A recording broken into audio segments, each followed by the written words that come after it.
TGIF, Manna Gatherers. It is Friday, October 30th. We are heading on into November. Can hardly believe that. We are back in Psalm 8:2, just 2 more days with this scripture. Hear these words, and I believe I did the NIV translation of these scripture. I didn't write it next to the translation. You have taught children and infants to tell of your strength, silencing your enemies and all who oppose you. I know I have told you that my high school coach had a little mantra that he would tell us every single day, and it was used for all kinds of different scenarios, training athletes, but he would always say his mantra was, garbage in is garbage out. And now that I am a coach, I have a similar thing. I don't always say that to my athletes, garbage in is garbage out. But what I do say to them and remind them is that one negative thought must be offset by 5 positive ones. If you feed yourself or focus on those areas of life where you feel God could be helping you out a little bit more present and vocal, or those places in your life that you feel prayers are going unanswered and life just, well, sucks, you are going to internalize all that, and life is going to become wearisome, heavy, tiresome, miserable. Garbage in is garbage out. It's going to take a lot of God thoughts, so to speak, to shift you away from that negative perspective once you've let that spiral out of control. I love Psalm 8:2 because it reminds me that, one, children have a lot to teach us adult, to remind us to be a little bit more childlike. Of course, I don't need Psalm 8:2 to remind me of that. I have a wonderful son named Hiram Clyde who regularly, daily, reminds me that he has a lot to teach me. He is just as much, he said the other day, I am just as much a teacher to you as you are to me.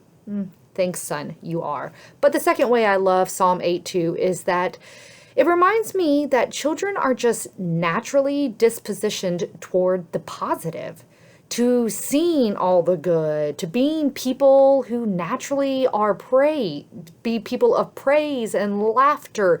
I mean, it doesn't take much to get my children giggling at the slightest little thing, to lift up their arms and praise, to be happy. The smallest things do that for them. I see this so often in my children, but also the children here at church. They seem to gravitate to the good, often overlooking and just walking on by the bad.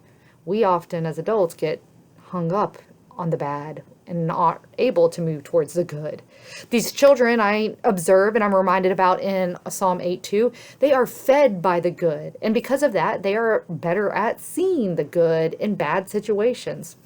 Their focus on God's goodness is like making daily deposits in their bank, padding their emotional and physical and spiritual accounts with positivity so that when the negative or bad comes their way, and it does to children just as much as it does to adults, they have a force field. My children would love that I'm using this illustration. They have kind of built around themselves a force field around them that deflects those things that mean to harm or hurt them.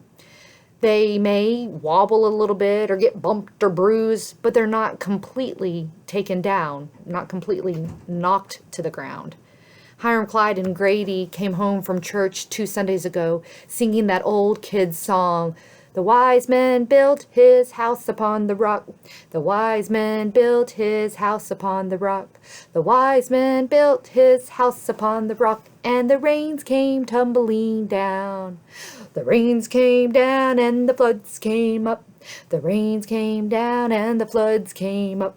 The rains came down and the floods came up, but the house on the rock stood firm." We had great conversation about the foolish man and his sandy house, and this wise man and his rock house built on a firm foundation. A firm foundation is built upon the praise of God, who helps us stay focused on the good and the positive, even as the rains come a-tumbling down. So channel today and every day that inner child within you to try to see the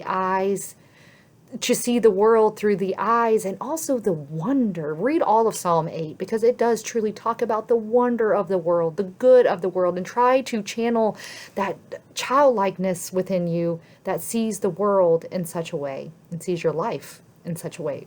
I will see you tomorrow on Saturday, October 31st.